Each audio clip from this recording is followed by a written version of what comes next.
everyone, Morgan here. Who's this guy? He just sat down next to me. I don't know who he is. We stumbled in the same park. Hi, this is, I think you guys should know him, the famous hat. Yeah, try to keep a consistent look. Right. Yeah. This is Cliff, the Urban Prepper. Yeah, so Morgan let me know that she was coming into town, and so we blocked up some time to film a little video over here at a little park over here. So yeah, it's super. We've talked before over video conference and on the phone and in the comment section, but this is our first time face to face, which is always really cool, especially with a fellow YouTuber. Yeah, you were one of the first to like give me a chance on YouTube. Like you were one of the first to put me on your channels. Yeah, I know this is kind of off topic a little bit. I was super inspired by the 365 prepping that you were doing, where, I mean, every single day a different video, and I was like, how does she do it? So I had to have you on the channel to interview and talk about that. Yeah, that was awesome. Really, yeah, that was super cool, and I've always been inspired by the diligence that it takes for that, because us YouTubers know how much effort goes into making these videos. So the first 365 was really easy because I didn't have kids. Yeah, it gets harder and harder per kid. So. Yeah, right. Yeah, the second 365 was definitely a little harder. Yeah. A lot of time management, but yeah, it was fun. So what topics are we going to go over today?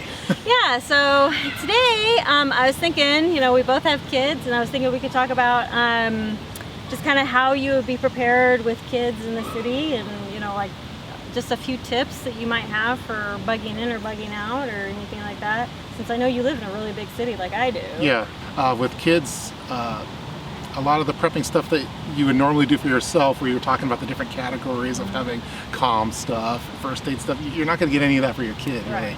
Kids are really going to have like a customized food that they're going to have. They might not like MREs or something. They might want to have they might want to have Cheerios all the time. So I think for like when you're talking about prepping for kids, I think having a customized menu is going to be important, and then the morale items are going to be extremely important, because kids are used to entertainment and watching TV and playing their video games and playing with toys and having their favorite stuffy and keeping that normalcy. Yeah, you want it because it's going to be super stressful for them, and you probably don't even want to approach it like hey, this is really a stressful situation. You probably want to pretend like things are normal.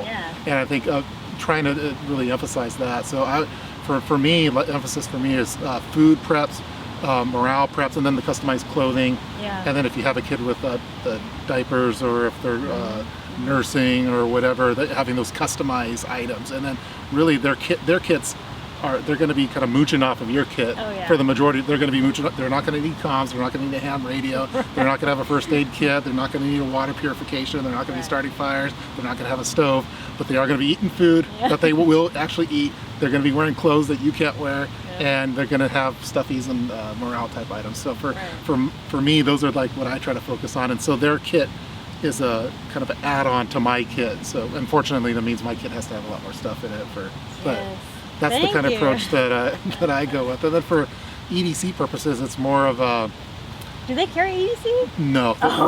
No one. I'm like the one person in my family that actually has stuff. So you have to carry for everybody. Yeah, and then the common thing is, if I don't have something, I thought you were the urban prepper. You're supposed to have some random thing. I don't have everything. So I mean, I try to be organized with the stuff that I carry for mine. But for EDC, I think it's more about like if we're going out, I have tracking devices on phones, so where they could have GPS tracking live. Phones? No, I don't. My kids, I don't think I ever want them to have phones unless they're 18. I know, right? 30?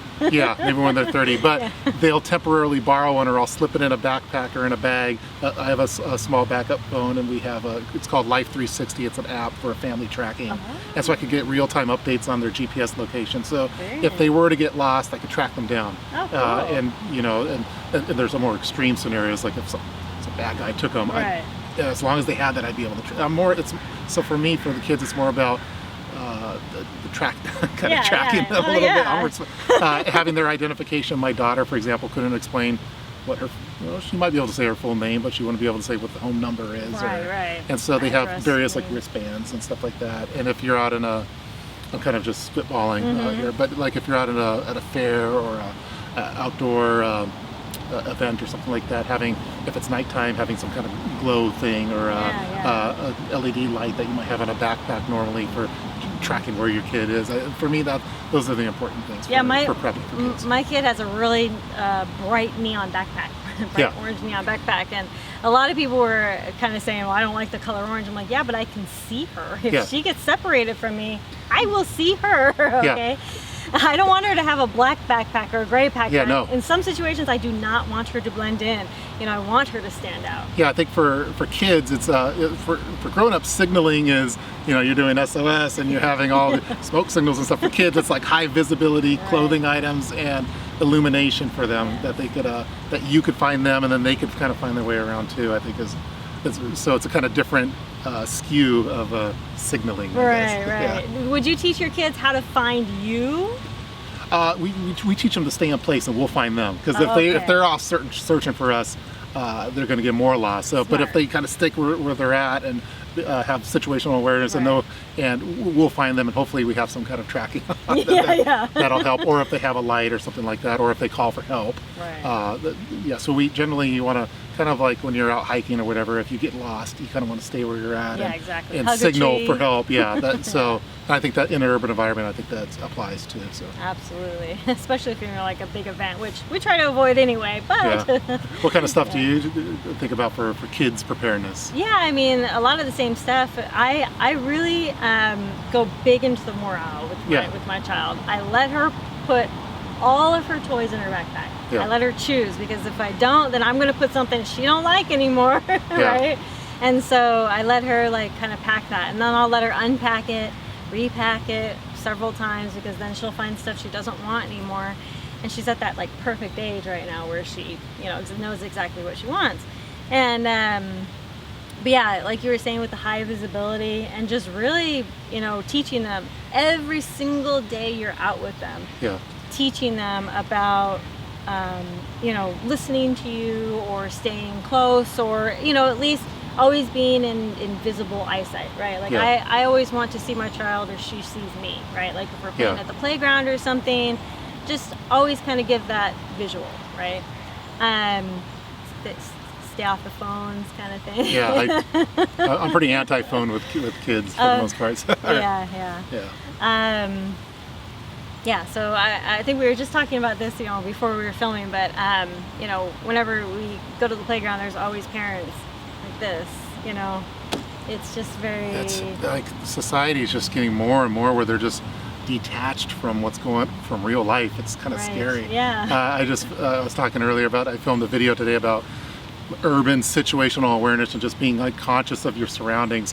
I mentioned, I don't know if you've seen Batman Begins, where Ra's al Ghul talks about always mind your surroundings, or you never did learn to mind your surroundings. And that always stuck with me, that just, so when I'm out and about, I'm always looking around, and if I'm out with my kid, I'm even on higher alert. I'm looking, what's this guy doing? What are they doing? What are these kids doing? They look like they're rough. They might slip there, and you really have to have that. Why is he taking pictures? Well, what are they doing? Are they coming towards us? But when you're just tuning your phone, you're really missing out on not only what's potential bad things that could happen, but you're missing out on the cool moments with your kid that you'll look back on 18 years later, and you wish that you had that back. So. Exactly.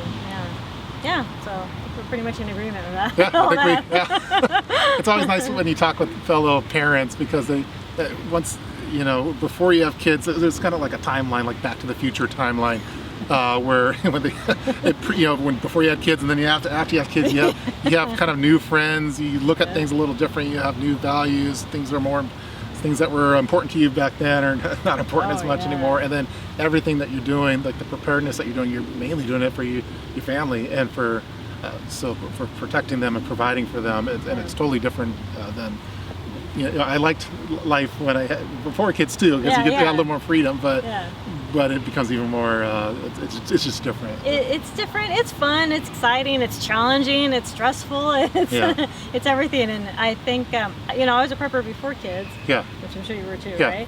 And like you were saying, it changes everything. But I think that it just amplifies my need and desire to want to prep. To make sure that they're safe for tomorrow, the future, whenever, and just make sure that they understand the realities of the world, because we live in very strange times. It's getting crazier and crazier. I didn't really start getting into prepping until my firstborn. Kid Prepper on YouTube. But I was kind of inching that way when I got engaged. I started I think I've told the story on YouTube before, as far as providing, kind of being the provider for 2 people, and I started getting closer and closer to prepping. And then when my kid was born, then I went full out. So now I have a YouTube channel, and now we're talking. So. Right. Which is pretty cool. Yeah, awesome. Well, cool. I'm not sure how long we're going on this one for, but I think that's cool. We talked about kid stuff. Yeah, that's awesome. That's pretty cool. I think we're gonna film some more videos while we're here. So we're just gonna have a sit down, rapid fire dialogue on prepping topics, and while you're in town. I'm sure we could talk forever. Yeah, and you're gonna be leaving in a little bit to set up a campsite somewhere. On your channel and on your Instagram, you're out and about, like.